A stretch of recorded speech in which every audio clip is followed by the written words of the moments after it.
Welcome to my channel Learn with Dr. Shweta. Hello everyone and welcome back to my channel Learn with Dr. Shweta. आज के इस video में हम NCERT class 6 का पहला chapter देखेंगे. Chapter 1 The Wonderful World of Science. As human beings, we have always been curious about our surroundings. तो मनुष्य होने के नाते हम हमेशा अपने आसपास की चीज़ों के बारे में जानने के लिए उत्सुक रहते हैं. So humans are naturally curious. हम चीज़ों को समझने और उनके रहस्य को जानने में हमेशा दिलचस्पी रखते हैं. We start exploring our surroundings and asking questions right from our childhood. हम बचपन से ही अपने आसपास की चीज़ों को समझने और उनसे जुड़े सवाल पूछने लगते हैं. So children have an innate curiosity. बचपन से ही हम यह क्यों और कैसे जैसे सवाल पूछना शुरू कर देते हैं. Did you enjoy discovering and exploring the world around you in the preparatory stage of school? क्या आपको स्कूल की शुरुआती कक्षा यानी preparatory stage में अपने आसपास की दुनिया को समझना और उसकी खोज करना मज़ेदार लगा? As you enter the middle stage, we will continue this fascinating journey trying to explore and understand the beautiful world we live in. अब जब आप मिडिल स्टेज में आ गए हैं तो हम इस रोमांचक सफ़र को जारी रखेंगे और खूबसूरत दुनिया को समझने की कोशिश करेंगे जिसमें हम रहते हैं. अब आप और भी गहराई से चीज़ों को समझेंगे. And for that, we have a new subject, science. और इसके लिए हमारे पास एक नया विषय है साइंस यानी कि विज्ञान. अब आप जानेंगे कि विज्ञान के जरिए कैसे सवालों के जवाब मिलते हैं. Welcome to the wonderful world of science. Science की अद्भुत दुनिया में आपका स्वागत है. So this is a warm invitation to the students to embark on a journey of learning and discovery. एक नई और रोमांचक शुरुआत. Science is a way of thinking, observing and doing things to understand the world we live in and to uncover the secrets of the universe. Science सोचने, देखने और काम करने का एक तरीका है जिससे हम उस दुनिया को समझ सकते हैं जिसमें हम रहते हैं और ब्रह्मांड यानी कि यूनिवर्स के रहस्यों को उजागर कर सकते हैं. साइंस हमें यह सिखाता है कि अपने चारों ओर की चीज़ों को कैसे गहराई से देखें और उनके पीछे के कारण को समझें. Think of it as a big adventure. We ask questions, explore the world and try to understand how things work. Science को एक बड़े एडवेंचर की तरह सोचें. हम सवाल पूछते हैं, दुनिया की खोज करते हैं और समझने की कोशिश करते हैं कि चीज़ें कैसे काम करती हैं. यह एक मज़ेदार सफ़र जैसा है जहां हमें नई चीज़ें जानने और समझने का मौका मिलता है. For this, the most important thing is to have curiosity, which is where the title of this book comes from. तो इसके लिए सबसे ज़रूरी है जिज्ञासा यानी क्यूरियोसिटी और यही इस किताब के नाम का आधार है. क्यूरियोसिटी यानी जिज्ञासा का मतलब है नई चीज़ें जानने की चाह. यही विज्ञान की नींव है. क्या आप किसी चीज़ के बारे में बहुत ज़्यादा जिज्ञासु हुए हैं या फिर साइंस के इस क्षेत्र में आपको कौन सा सवाल सबसे ज़्यादा रोमांचक लगता है? कमेंट में ज़रूर बताएं. Whether it is studying tiny grains of sand or massive mountains, a leaf of grass or a vast forest, there is always something new and exciting to discover. तो चाहे वो रेत के छोटे छोटे कणों यानी टाइनी ग्रेन्स ऑफ सैंड्स का अध्ययन हो या विशाल पर्वतों यानी मैसिव माउंटेन्स का, एक घास का पत्ता यानी लीफ ऑफ ग्रास हो या एक बड़ा जंगल यानी वास्ट फॉरेस्ट हो, हमेशा कुछ नया और रोमांचक खोजने के लिए होता है. प्रकृति में हर चीज़ में कुछ न कुछ सीखने और समझने लायक होता है, चाहे वो कितना भी बड़ा या छोटा हो। Have you ever looked up at the night sky and wondered why the stars shine? क्या आपने कभी रात के आसमान यानी नाइट स्काई को देखा है और सोचा है कि तारे यानी स्टार्स क्यों चमकते हैं? यह सवाल हमारी जिज्ञासा को जगाता है। तारे क्यों चमकते हैं? यह जानने की इच्छा हमें विज्ञान के करीब लाती है। और watched a flower bloom and wondered how it knows when to open. यह कभी एक फूल यानी फ्लावर को खिलते हुए देखा है और सोचा है कि उसे कैसे पता चलता है कि कब खिलना है। प्रकृति के इन छोटे छोटे चमत्कारों को देखकर हमें विज्ञान की गहराई समझने का मौका मिलता है। आपने प्रकृति में ऐसा कौन सा चमत्कार देखा है जिसने आपको सोचने पर मजबूर किया है? कमेंट में जरूर बताएं। These are just a few of the many mysteries that science helps us unravel. यानी ये तो बस कुछ ऐसे रहस्य हैं जिन्हें सुलझाने में विज्ञान हमारी मदद करता है। तो साइंस बिल्कुल एक जासूस यानी डिटेक्टिव की तरह है जो यूनिवर्स के रहस्यों को हल करता है, जैसे बारिश क्यों होती है या फिर सूरज उगता और डूबता क्यों है। ये सब रहस्य विज्ञान ने समझाए हैं। The most wonderful thing about science is that it is everywhere. विज्ञान की सबसे अद्भुत बात यह है कि यह हर जगह मौजूद है। यानी विज्ञान सिर्फ लैब या किताबों में नहीं है, ये उस हवा में है जो हम सांस लेते हैं और पानी में है जो हम पीते हैं। जब आप बिजली का स्विच ऑन करते हैं वह भी विज्ञान है, जब मोबाइल पर बात करते हैं वह भी विज्ञान है। क्या आप अपने आसपास कोई ऐसी चीज बता सकते हैं जो विज्ञान की वजह से संभव है? कमेंट में जरूर बताएं। From the depths of the ocean to the vastness of outer space. समुद्र की गहराइयों से लेकर अंतरिक्ष के विशाल विस्तार तक। साइंस एक्सप्लोर्स द अननोन यानी विज्ञान अज्ञात चीजों को खोजता है, जैसे समुद्र में छिपे जीव या फिर सितारों और आकाशगंगाओं के रहस्य यानी secrets of stars and galaxies. From what is cooking in the kitchen to what is happening on the playground. रसोई में पकने वाले खाने से लेकर खेल के मैदान में होने वाली घटनाओं तक। तो किचन में खाना बनाना केमिस्ट्री का उदाहरण है, जैसे पानी उबालना या फिर ब्रेड बनाना। खेल के मैदान में जब आप गेंद को मारते हैं तो वो फिजिक्स के नियमों का पालन करती है। Some of the most ground breaking discoveries have often come from unexpected places. कुछ सबसे बड़ी खोजें अक्सर अनअपेक्षित जगहों से हुई हैं। तो पेनिसिलिन जो कि पहली एंटीबायोटिक है, उसकी खोज अचानक हुई थी। ज्ञान हर जगह है और हमारे हर काम में है। यह हमें रहस्य सुलझाने, नए आविष्कार करने और जीवन बेहतर बनाने में मदद करता है। Science is like a giant and unending jigsaw puzzle, यानी विज्ञान एक विशाल और अंतहीन जिगसॉ पजल की तरह है। Every new discovery we make adds another piece to that puzzle. हर नई खोज इस पजल में एक और टुकड़ा जोड़ देती है। कल्पना कीजिए एक बड़ा पजल जिसमें लाखों टुकड़े हैं। हर बार जब वैज्ञानिक कुछ नया खोजते हैं, वे उस पजल में एक टुकड़ा जोड़ते हैं। यानी जब हमने ग्रेविटी की खोज की थी तो ये उस पजल का एक महत्वपूर्ण हिस्सा था जो चीजें गिरने के नियम को समझाता था। And you know the best thing about this puzzle, there is no limit to what we can discover. और क्या आप जानते हैं इस पजल की सबसे बेहतरीन बात? हम जो खोज सकते हैं उसकी कोई सीमा नहीं है। यानी हमेशा कुछ नया सीखने को मिलता है। जैसे हमने ग्रहों की खोज की और अब उनकी वायुमंडल यानी एटमॉस्फेयर को समझ रहे हैं। Since every new piece of knowledge leads to more questions and more things to find out, क्योंकि हर नया ज्ञान हमें और सवालों और चीजों को जानने की ओर ले जाता है।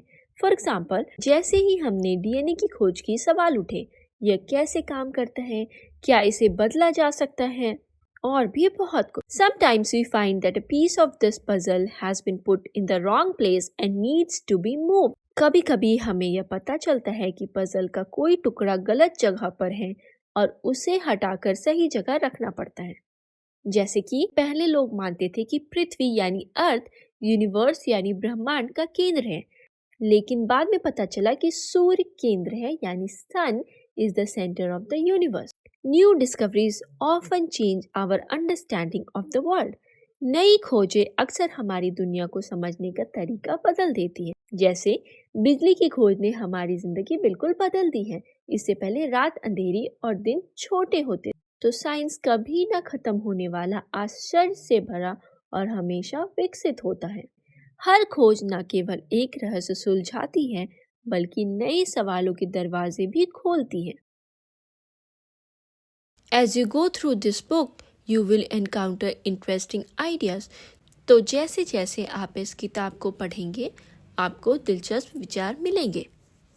ऐसी किताबें खजाने की तरह होती है जिनमें नए और रोचक विचार छुपे होते हैं जो आपको सोचने और सवाल करने पर मजबूर करते हैं। Do some thought-provoking experiment. कुछ ऐसे प्रयोग करेंगे जो आपके दिमाग को सोचने पर मजबूर करेंगे। Experiments make learning fun. For example, mixing colors to see how they change or testing how things float in water. And see how some of what we will find out is useful in our daily lives. और आप देखेंगे कि जो चीज़ें हम जानेंगे वो हमारे रोज़मर्रा के जीवन में कितनी काम की हैं। विज्ञान सिर्फ लैब तक सीमित नहीं है, ये हमारे गैजेट्स, खाने और यहाँ तक कि हमारी एक्सरसाइज में भी है। खाना पकाने में भी विज्ञान है, जैसे पानी उबालना या रोटी सेकना। क्या आप बता सकते हैं कि विज्ञान आपकी रोजमर्रा की जिंदगी को कैसे आसान बनाता है? कमेंट में जरूर बताएं। And guess what happens as we discover more and more. और सोचिए, जैसे जैसे हम और चीजें खोजते जाते हैं क्या होता है। हर खोज के साथ हमें पता चलता है कि सीखने के लिए अभी और भी बहुत कुछ है। ये ऐसा है जैसे एक दरवाज़ा खोलो और उसके पीछे 10 और दरवाजे मिल जाएं। क्या आपको लगता है कि सीखना कभी ख़त्म हो सकता है? जी नहीं, ये कभी ख़त्म नहीं हो सकता। We start realizing that these ideas are all connected. हम महसूस करने लगते हैं कि ये सभी विचार आपस में जुड़े हुए। Science is like a web. Every idea connects to another. यानी विज्ञान एक जाल की तरह है, हर विचार दूसरे से जुड़ा हुआ है। जैसे बिजली को समझने के लिए हम मशीनों के काम करने का तरीका समझते हैं। Gravity connects to motion and motion connects to energy. यानी ग्रेविटी मोशन से जुड़ा है और मोशन एनर्जी से। तो ये किताब आपको एक ऐसे सफ़र पर ले जाएगी जहाँ हर विचार आपके ज्ञान को बढ़ाएगा और दिखाएगा कि विज्ञान में सब कुछ कितनी खूबसूरती से जुड़ा हुआ है। We will start off by looking at our home, planet Earth. हम शुरुआत करेंगे अपने घर planet Earth यानी ग्रह पृथ्वी को देखकर। अर्थ सिर्फ हमारा घर नहीं है, ये एक अनोखा प्लैनेट है जहाँ जीवन संभव है, यानी कि जहाँ लाइफ एग्जिस्ट करता है। यह एक जायंट लिविंग ऑर्गेनिज्म की तरह है जो हमें हर तरह से सहारा देती है। It is the only planet we know that supports life and it has an environment that we must protect. यानी ये एकमात्र ऐसा ग्रह है जिसके बारे में हम जानते हैं कि यहाँ जीवन संभव है और इसका पर्यावरण हमें बचाना चाहिए। अर्थ पर सांस लेने के लिए हवा, पीने के लिए पानी और भोजन उगाने के लिए मिट्टी है। यानी earth has air to breathe, water to drink and soil to grow food. अगर हम इसे नहीं बचाएंगे तो जीवन के सहारे खो देंगे। There is an amazing variety of life on Earth, plants and animals that have managed to survive and thrive in different regions on this planet. यानी पृथ्वी पर जीवन की एक अद्भुत वैरायटी यानी विविधता है। पेड़ पौधे और जानवर जो इस ग्रह के अलग अलग हिस्सों में जीने और पनपने में सफल हुए हैं। आर्कटिक की बर्फीली जगहों से लेकर तपते रेगिस्तानों तक जीवन हर जगह है। कुछ जानवर गर्म रहने के लिए मोटी खाल रखते हैं, तो रेगिस्तानी पौधे पानी जमा करके जीते हैं। You might have seen a seed grow into a plant, a caterpillar transform into a beautiful butterfly, and many more such observations. आपने देखा होगा कि कैसे एक बीज यानी कि सीड पौधे में बदलता है और एक कैटरपिलर सुंदर तितली बन जाता है। इसलिए कहते हैं कि nature is full of amazing transformation, यानी प्रकृति में अद्भुत बदलाव होते रहते हैं। ये परिवर्तन जीवन चक्र का हिस्सा है और दिखाते हैं कि जीव कैसे बढ़ते हैं और अनुकूल होते हैं। How do these plants and animals grow? ये पौधे और जानवर कैसे बढ़ते हैं? तो पौधे धूप, पानी और मिट्टी से पोषक तत्व लेकर बढ़ते हैं, जबकि जानवर खाना खाकर और अपने पर्यावरण में अनुकूल होकर बढ़ते हैं। आइए आगे विस्तार से जानते हैं। Of course, to grow we need food to eat, यानी बढ़ने के लिए हमें भोजन की जरूरत तो होती ही है। भोजन हमारे शरीर के लिए ईंधन की तरह है। जैसे गाड़ियों को पेट्रोल या फिर बिजली चाहिए, वैसे ही हमें बढ़ने, सोचने और एक्टिव रहने के लिए भोजन चाहिए। And especially in a large and diverse country like India, food is so fascinating. और खासकर भारत जैसे बड़े और विविधता भरे देश में भोजन बहुत ही रोचक है। भारत में भोजन की बहुत ही समृद्ध विविधता है, वैरायटी है। दक्षिण के मसालेदार कड़ी से लेकर उत्तर के स्वादिष्ट पराठों तक हर क्षेत्र का अपना अनोखा स्वाद है। Across the country we have different cuisines with their many tasty dishes. देश भर में हमारे पास अलग अलग प्रकार के व्यंजन और उनके कई स्वादिष्ट पकवान हैं। बिरयानी से लेकर डोसे तक, मोमो से लेकर ढोकले तक। भारतीय व्यंजन मसालों, स्वाद और परंपराओं का ऐसा मेल है जो हर भोजन को खास बनाता है। What are they made of? ये पकवान किससे बनते हैं? हर पकवान अलग अलग इंग्रेडिएंट्स यानी सामग्रियों से बनता है, जैसे राइस, व्हीट, वेजिटेबल और spices. How do we find out? हम ये कैसे पता लगाएं? हम ये सवाल पूछकर, देखकर और प्रयोग करके पता लगा सकते हैं। जैसे रोटी बनाना सीखने से हम समझते हैं कि आटा और पानी मिलाकर कैसे हम रोटी बनाते हैं। Along with food, we need water to survive. भोजन के साथ साथ हमें जिंदा रहने के लिए पानी की भी जरूरत होती है। पानी जीवन के लिए बहुत जरूरी है, जैसे हवा और खाना। यह हमें हाइड्रेट रखता है, पौधों को बढ़ने में मदद करता है और हमारे रोजमर्रा के हर काम में शामिल है। Water is such a delightful substance. पानी एक अद्भुत और रोचक पदार्थ है। Water is magical. It can flow यानी यह बह सकता है, इट कैन फ्रीज यानी जम सकता है, and also it can evaporate और भाप भी बन सकता है। यह अपने बर्तन का आकार ले सकता है यानी कंटेनर का शेप ले सकता है, और इसके बिना जीवन संभव ही नहीं है। Have you ever run and jumped in a puddle when it रेन्ड? क्या आपने कभी बारिश में दौड़कर पानी के छोटे गड्ढों में छलांग लगाई है? बारिश का दिन मजेदार होता है। गड्ढों में कूदना, ठंडी बूंदों को महसूस करना और बारिश में खेलना एक खुशहाल अनुभव है। Do you ever wonder why and how it rains? क्या आपने कभी सोचा है कि बारिश क्यों और कैसे होती है? बारिश वाटर साइकिल की वजह से होती है। रिवर, लेक्स और ओशंस का पानी भाप बनकर यानी इवेपोरेट होकर हवा में जाता है, बादल बनता है और फिर बारिश के रूप में वापस गिरता है। तो अगली बार जब बारिश हो तो महसूस करें कि ये कैसा लगता है और सोचे कि उन बूंदों ने कितना लंबा सफर तय किया है। Why and how it rains? बारिश क्यों और कैसे होती है? तो बारिश नेचर का तरीका है वाटर को रिसाइकिल करने का। इसके बिना पौधे सूख जाते, नदियां खत्म हो जाती और जीवन मुश्किल हो जाता। इसे समझने के लिए आप घर पर एक छोटा सा एक्सपेरिमेंट कर सकते हैं। पानी उबालें और देखें कि भाप कैसे उठती है। उसे ठंडी प्लेट से ढकें और छोटी छोटी पानी की बूंदें बनती देखें। यही तरीका बादल और बारिश का है। Have you noticed that water freezes and becomes ice when we cool it and boils and becomes steam when we heat it? तो क्या आपने ध्यान दिया है कि जब हम पानी को ठंडा करते हैं तो यह बर्फ बन जाता है और जब गर्म करते हैं तो भाप बन जाता है। इसलिए वाटर इज अमेजिंग। जब ये बहुत ठंडा होता है तो ये बर्फ बन जाता है, जब ये बहुत गर्म होता है तो ये भाप बन जाता है। यह दिखाता है कि पानी तापमान के हिसाब से अपना रूप बदल सकता है। Do you enjoy drinking cool water in the summer और showering with warm water in the winter? क्या आपको गर्मियों में ठंडा पानी पीना और सर्दियों में गर्म पानी से नहाना पसंद है? तो हमारा शरीर तापमान के अनुसार अलग प्रतिक्रिया देता है। ठंडा पानी गर्मियों में ताजगी देता है और गर्म पानी सर्दियों में सुकून देता है। इसका कारण है कि हमारा शरीर हमेशा अपने तापमान को संतुलित करने की कोशिश करता है।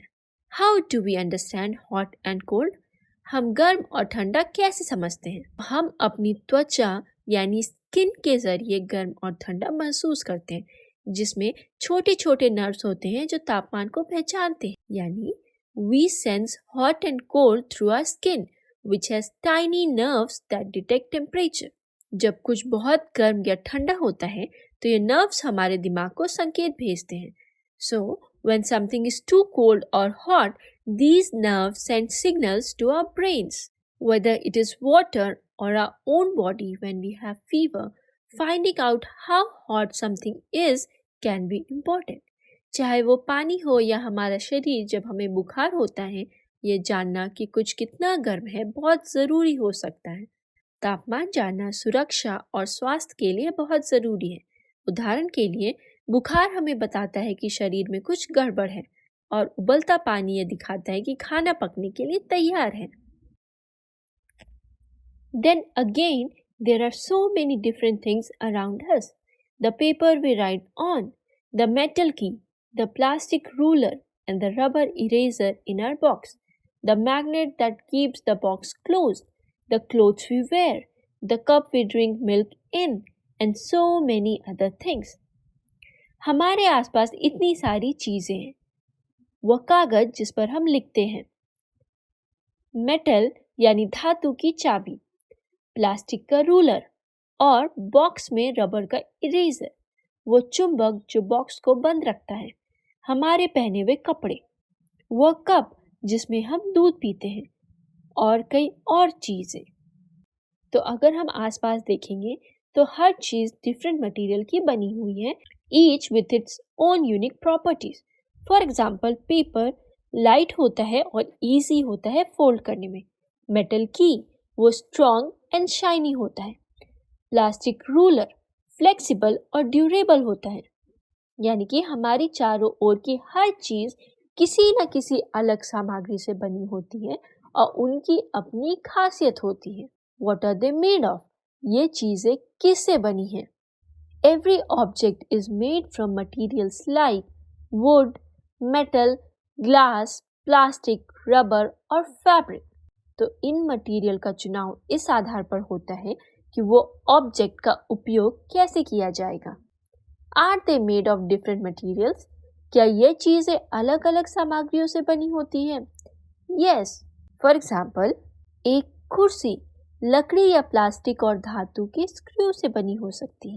तो ये mix of materials make things more functional and useful. How do we separate different materials from one another? हम अलग अलग सामग्रियों को एक दूसरे से कैसे अलग करते हैं?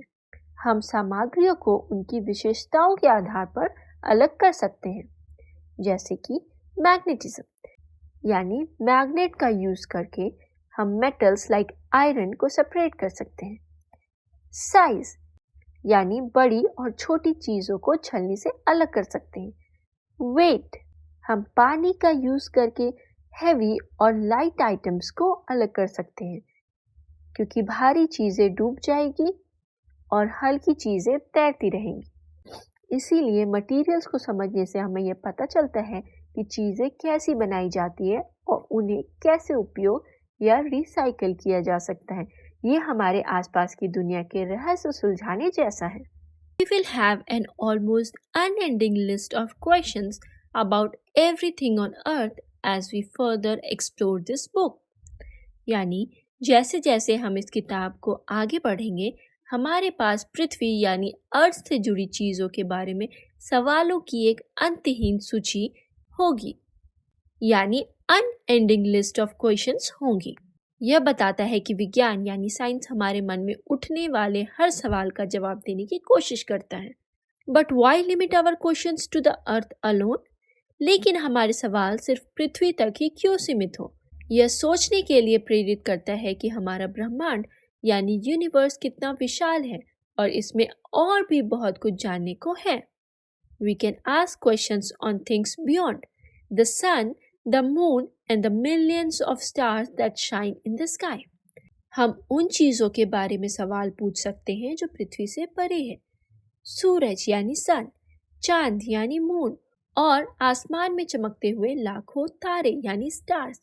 यह छात्रों को यूनिवर्स यानी ब्रह्मांड के रहस्यों की खोज करने के लिए उत्साहित करता है।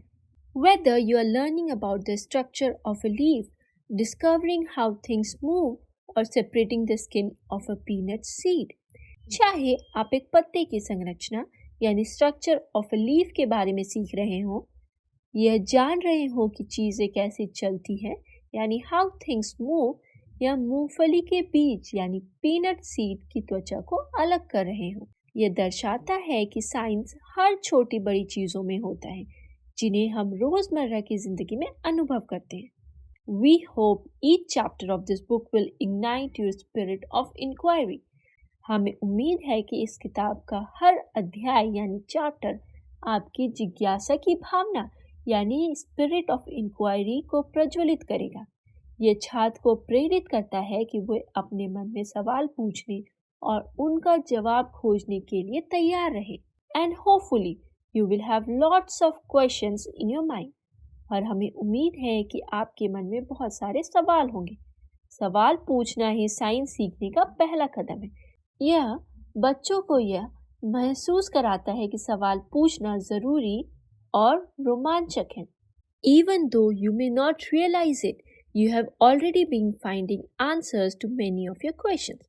भले ही आपको इसका एहसास ना हो, लेकिन आप पहले से ही अपने कई सवालों के जवाब ढूंढते रहे हैं। यह दर्शाता है कि हर व्यक्ति स्वाभाविक रूप से एक खोज करता है और सवालों के जवाब ढूंढने की आदत बचपन से होती है। Suppose your pen stops writing. What would you do? मान लीजिए आपकी पेन लिखना बंद कर देती है, आप क्या करेंगे? You would ask yourself the question, why did my pen stop writing?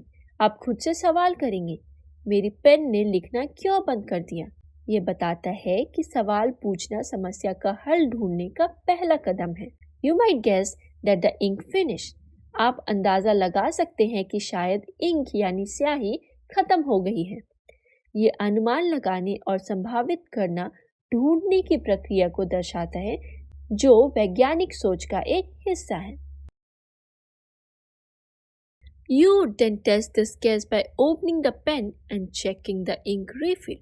इसके बाद आप अपना अंदाजा यानी गैस परखने के लिए पेन खोलेंगे और उसकी इंक रिफिल की जांच करेंगे। यह परीक्षण करने और समस्या का कारण समझने के महत्व को दर्शाता है। If it is empty, you'd know that your guess was correct. अगर इंक खत्म हो गई है तो आपको पता चल जाएगा कि आपका अनुमान सही था। यह बताता है कि प्रयोग यानी एक्सपेरिमेंट और अवलोकन यानी ऑब्जर्वेशन से हम सही जवाब तक पहुंच सकते हैं।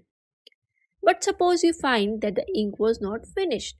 लेकिन मान लीजिए आपको पता चलता है कि इंक खत्म नहीं हुई थी, तो यह दर्शाता है कि कभी-कभी हमारा पहला अनुमान गलत हो सकता है और हमें फिर से सोचना पड़ता है। Now what would you do? You would make another guess? Perhaps the ink might have dried up. अब आप क्या करेंगे? आप दूसरा अनुमान लगाएंगे। शायद इंक सूख गई होगी। इसका मतलब है कि समस्या को हल करने के लिए विविध संभावनाओं को देखना जरूरी है। To test this, if this guess is correct or not, you will try something else. ये जांचने के लिए कि आपका ये नया अनुमान सही है या नहीं, आप कुछ और प्रयास करेंगे।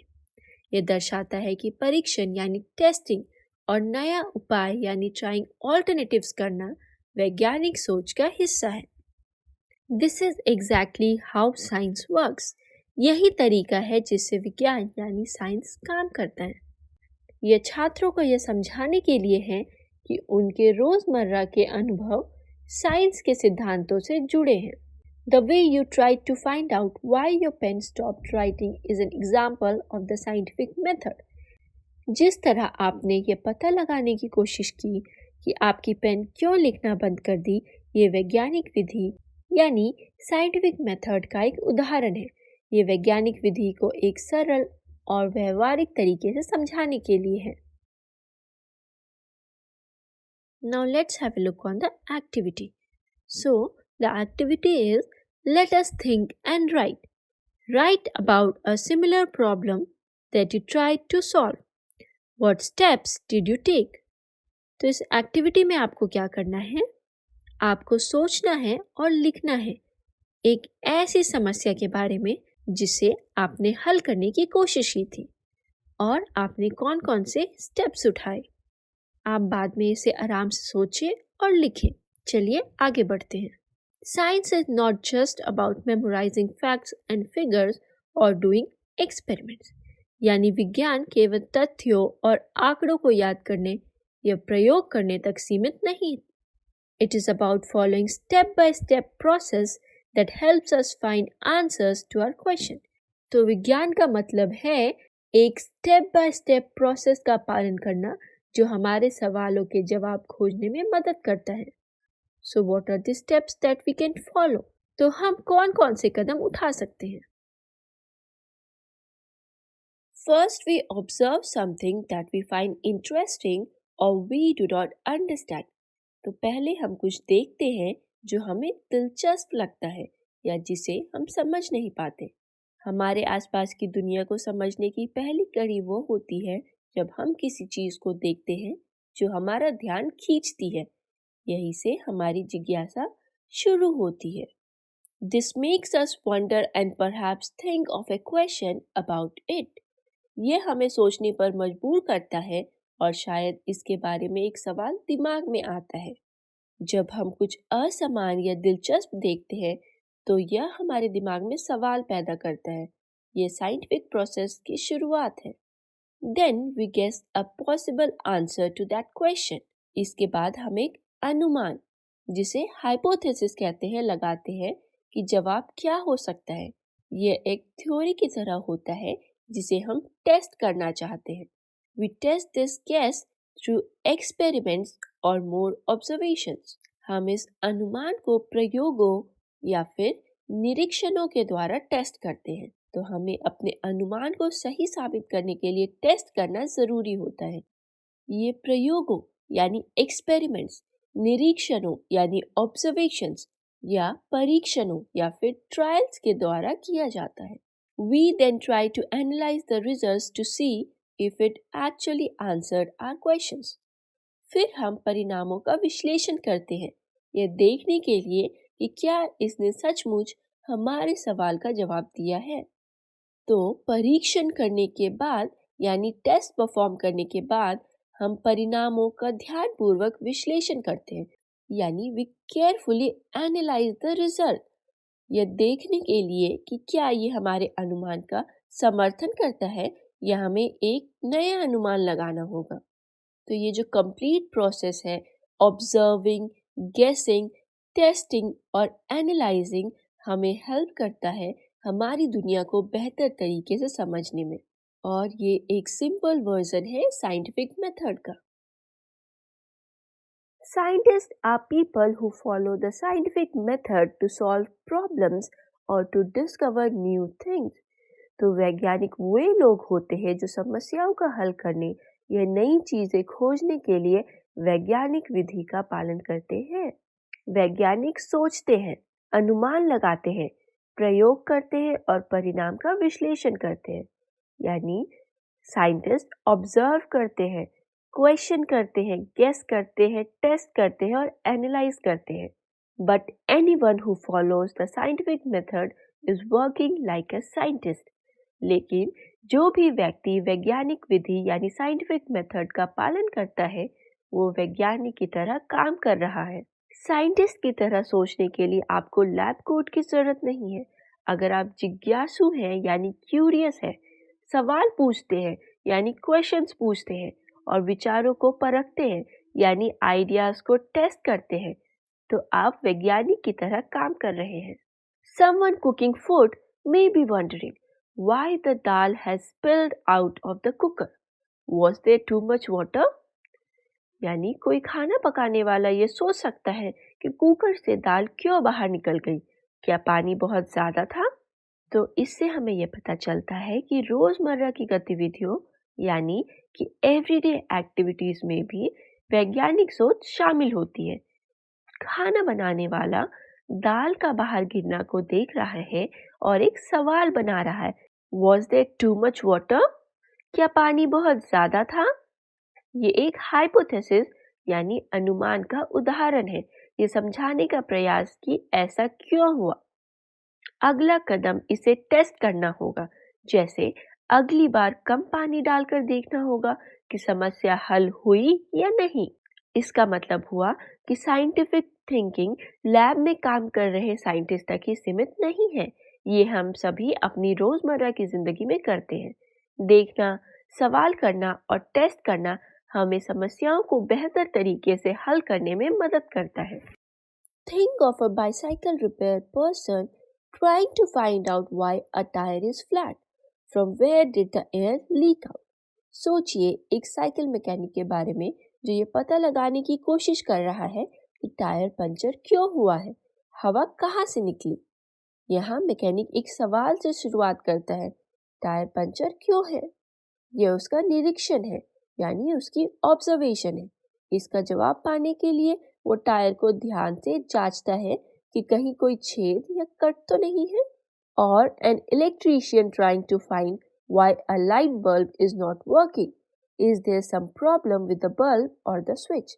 या एक इलेक्ट्रीशियन जो ये पता लगाने की कोशिश कर रहा है कि बल्ब क्यों नहीं जल रहा, क्या बल्ब में समस्या है या स्विच में।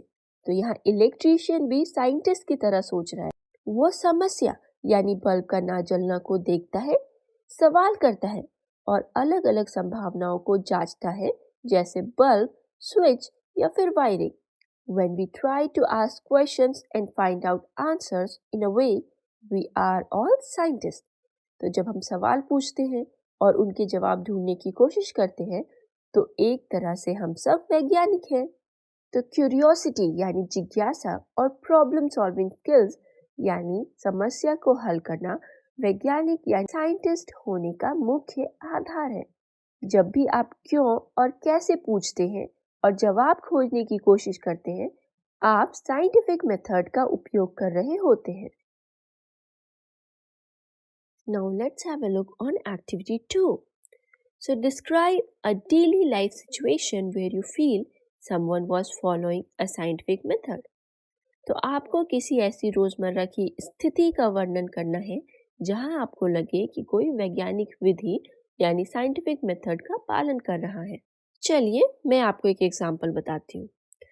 तो इमेजिन कीजिए कि आपके सफेद शर्ट यानी वाइट शर्ट पर चाय गिर जाती है। आप सोचते हैं कि दाग कैसे हटाएं। सबसे पहले आप दाग देखते हैं और सवाल करते हैं, इसे साफ करने के लिए सबसे अच्छा तरीका क्या होगा? फिर आप अनुमान लगाते हैं कि साबुन मदद कर सकता है। आप साबुन और पानी से शर्ट धोकर इसे टेस्ट करते हैं। अगर दाग नहीं जाता है तो आप दूसरा उपाय जैसे बेकिंग सोडा आजमाते हैं। तो क्या आप ऐसी किसी स्थिति के बारे में सोच सकते हैं जहां आपने या किसी और ने इसी तरह कदम उठाए हों? कमेंट में जरूर बताएं। Do you now realize that there are several daily life situations where we knowingly or unknowingly apply the scientific method?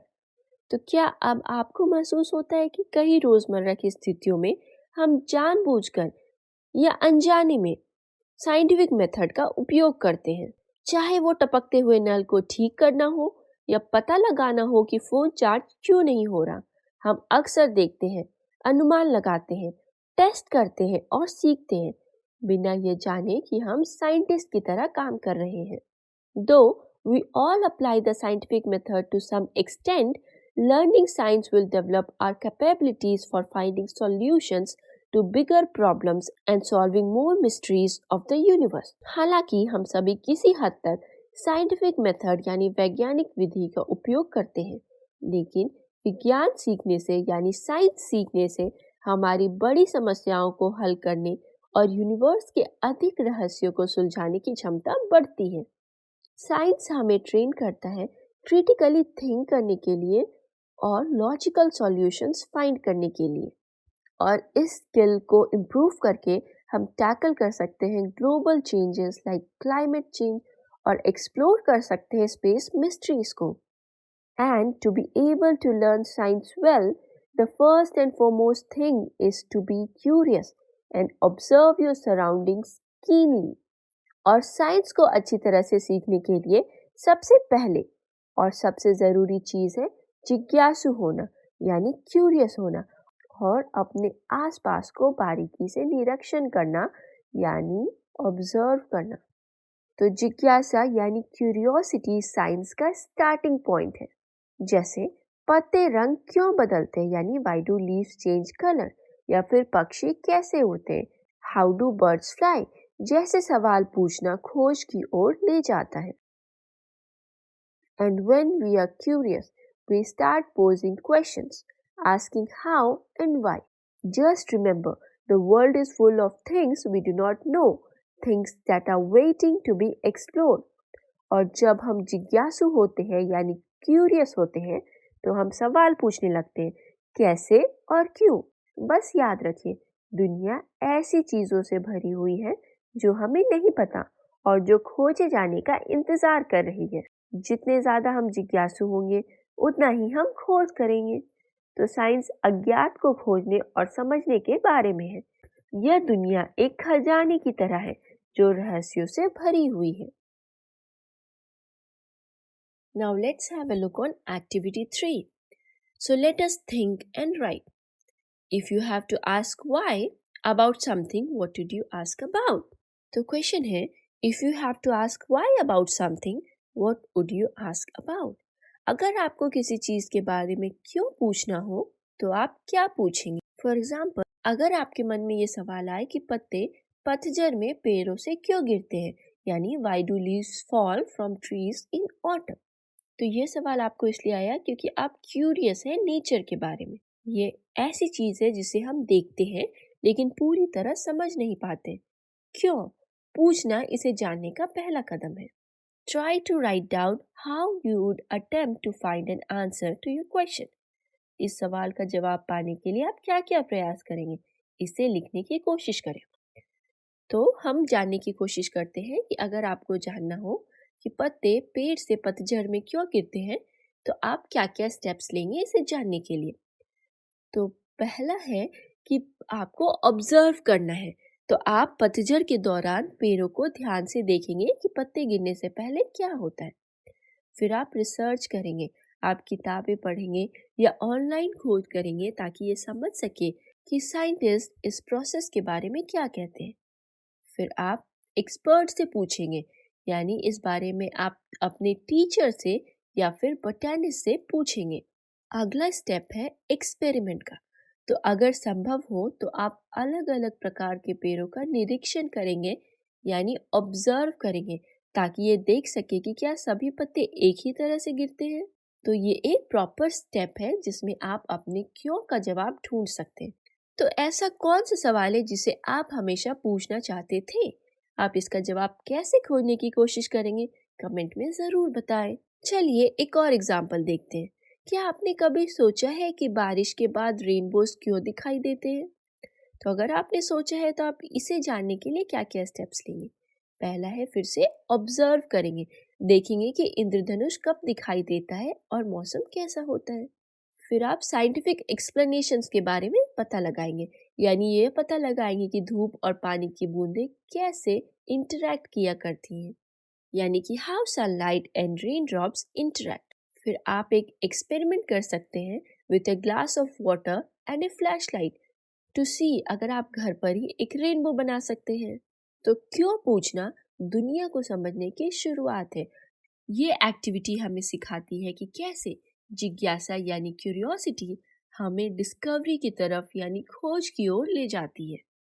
Science is rarely done alone. Scientists across the world work together, often in large teams. यानी कि science शायद ही कभी अकेले किया जाता है। दुनिया भर के वैज्ञानिक यानी साइंटिस्ट अक्सर बड़े समूहों यानी कि लार्ज टीम्स के साथ काम करते हैं। तो science is a team effort. For example, जब एक सैटेलाइट को अंतरिक्ष में भेजा जाता है तो इंजीनियर, फिजिसिस्ट, बायोलॉजिस्ट और मेनी अदर एक्सपर्ट्स साथ में काम करते हैं। कोलैबोरेशन हेल्प करता है आइडियाज को शेयर करने में और कॉम्प्लेक्स प्रॉब्लम को सॉल्व करने में। So if you can not find an answer yourself, ask your friends to help you out. तो अगर आप खुद से जवाब नहीं ढूंढ पाते तो अपने दोस्तों से मदद मांगे। कभी कभी आप किसी समस्या को हल करते समय अटक सकते हैं। दोस्तों या फिर टीम के सदस्यों से मदद मांगने से आपको एक नया नजरिया और नए विचार मिल सकते हैं। It is always more fun to discover things together. साथ मिलकर चीजों को खोजने में हमेशा ज्यादा मजा आता है। तो ग्रुप्स में सीखना और खोजना मजेदार और उपयोगी होता है। जैसे दोस्तों के साथ पजल सॉल्व करना ना केवल तेज होता है बल्कि ज्यादा मजेदार भी। Of course, remember that you will not find answers to all your questions within grade 6. तो बेशक ये याद रखिए कि आप सभी सवालों का जवाब क्लास 6 में नहीं पा सकेंगे, क्योंकि science is a continuous journey. जो भी आप अभी सीख रहे हैं वो फ्यूचर डिस्कवरीज के लिए एक आधार बनता है, यानी फाउंडेशन बनता है। जितना अधिक आप एक्सप्लोर करेंगे उतना ही समय के साथ समझेंगे। Do not worry, you are embarking upon a journey of science for the next 5 years और बियॉन्ड। तो चिंता न करिए, आप अगले 5 सालों या उससे भी अधिक समय तक विज्ञान की यात्रा पर निकल रहे हैं, क्योंकि साइंस सब कुछ तुरंत जानने के बारे में नहीं है। ये जिज्ञासु रहने यानी क्यूरियस रहने और ये धीरे धीरे एक्सप्लोर करने और प्रोसेस ऑफ डिस्कवरी का आनंद लेने के बारे में है। तो विज्ञान यानी साइंस एक रोमांचक यात्रा की तरह है, यानी एडवेंचर की तरह है। कभी अकेले, लेकिन अक्सर दोस्तों और विशेषज्ञों के साथ। मुख्य बात यह है कि जिज्ञासु रहे, क्यूरियस रहे और यात्रा के हर कदम का आनंद ले। Much like children enjoying the rain, science is all about joyful exploration. बच्चे छोटी छोटी चीजों जैसे बारिश की बूंदें या कीचड़ में खेलकर खुशी पाते हैं। इसी तरह साइंस नई चीजों को खोजने और यह समझने में आनंद लेने के बारे में है कि दुनिया कैसे काम करती है। Enjoy your scientific journey. Keep exploring and never stop wondering about the amazing mysteries of the universe and asking questions. तो आप वैज्ञानिक यात्रा यानी साइंटिफिक जर्नी का आनंद लें, एक्सप्लोर करते रहें और यूनिवर्स के अद्भुत रहस्यों के बारे में आश्चर्य करना और सवाल पूछना कभी बंद ना करें। यूनिवर्स यानी ब्रह्मांड रहस्यों से भरा हुआ है।